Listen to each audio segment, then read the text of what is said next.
বয়স বাড়ার সাথে সাথে চোখের দৃষ্টিশক্তি কমে যায়, চোখে নানা ধরনের রোগ হয়ে থাকে।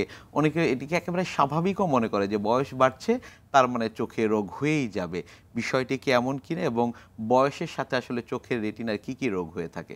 বয়স বাড়ার সাথে সাথে আমাদের অ্যাকচুয়ালি শরীরে যতগুলো কোষ আছে একবারে মাথা থেকে একবার পা পর্যন্ত যত কোষ আছে সবগুলো চেঞ্জ হয় আমরা জানি। তো চোখের যে কোষগুলো আছে এগুলো কিছু পরিবর্তন হয়। যেমন ধরেন বয়স বাড়লে আমাদের যে লেন্সটা ঘোলা হয়ে যায়, এটাকে আমরা বলি ছানি। তো আমাদের দেশে যেটা হয় কি, চোখের রোগ বলতে বয়স বাড়লে সাধারণত সবাই ছানি রোগটাকে বোঝায়, কিন্তু ছানি ছাড়াও যে চোখের আরও অনেক খারাপ রোগ হতে পারে সেটা সম্পর্কে আমাদের দর্শকদের অনেকের ধারণা নেই। যেমন আমরা ধরি আমাদের যে রেটিনা একটা মারাত্মক রোগ হতে পারে ম্যাকুলার ডিজেনারেশন বলি আমরা, এজ রিলেটেড ম্যাকুলার ডিজেনারেশন, যেটা বয়সের কারণে হয়ে থাকে। তো আমি বলছিলাম যে চোখের এবং শরীরের সব কোষেই বয়স বাড়লে চেঞ্জ হয়।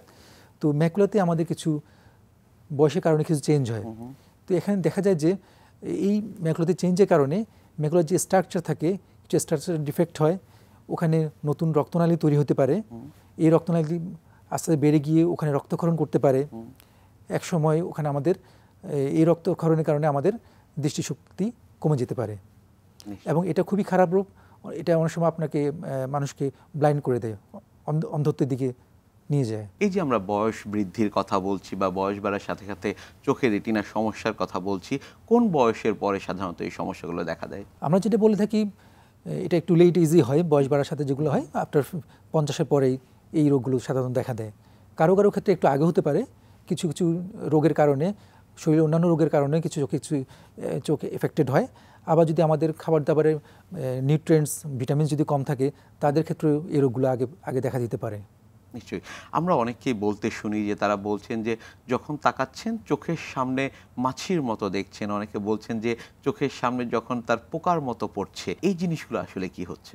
এই যে রোগটা, এই রোগটা আমরা মেডিকেল টার্মে বলি ফ্লোটার্স। ফ্লোটার্সটা অনেক কারণেই দেখতে পারে। তো সাধারণত প্রতিদিন আমরা এই ধরনের কমপ্লেইন নিয়ে রুগী আমাদের কাছে আসেন। তো দেখা যায় যে ম্যাক্সিমাম ক্ষেত্রে আমরা তেমন কোনো কারণ খুঁজে পাই না। যেটা হয় বয়স বাড়লে যেটা হয় আমাদের যে আমি বলছিলাম বয়স বাড়লে চোখের যে কোষগুলো আছে সেগুলো একটু পরিবর্তন হয়।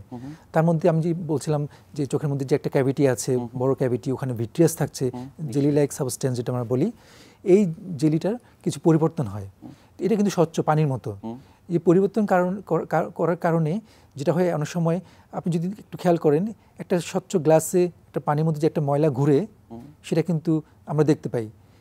এই ভিট্রিয়াসে কিছু চেঞ্জের কারণে ওখানে একটু কিছু জায়গায় একটু দলা পাকিয়ে যায়, আমরা যেটা বলি সব মানে একটু অপাসিটি হয়। এই অপাসিটিটা চোখের মধ্যে ঘুরে, যখন আমাদের চোখের মাঝ বরাবর এটা আসে এই রোগীরা তখন এটা দেখতে পায়। আবার যখন এটা ঘুরে সাইডে চলে যায় তখন দেখতে পায় না, তখন রোগীরা কমপ্লেন করে আমি মাছির মতো কিছু দেখতে পাচ্ছি। এটা ম্যাক্সিমাম ক্ষেত্রে এটাই হয়। আর অন্যান্য কারণ হতে পারে, যদি রেটিনার কোনো রোগ হয়, আবার ওখানে আপনার যদি ভিট্রিয়াস হ্যামোরেজ হয়, রেটিনাতে যদি কোনো রক্তক্ষরণ হয় তখনও কিন্তু মানুষ ফ্লোটার্স দেখতে পারে। এছাড়া আপনার যখন কোনো কারণে যদি পর্দায় কোনো অংশ ছিঁড়ে যায় তখনও ফ্লোটার্স হতে পারে। তো ফ্লোটার্স বা মাছির মতো যদি আমরা দেখতে পাই অবশ্যই তৎক্ষণাৎ একজন চিকিৎসক চোখ বিশেষজ্ঞ দেখাতে হবে। উনি দেখে নির্ধারণ করবেন এটা ভালো না খারাপ। নিশ্চয়ই।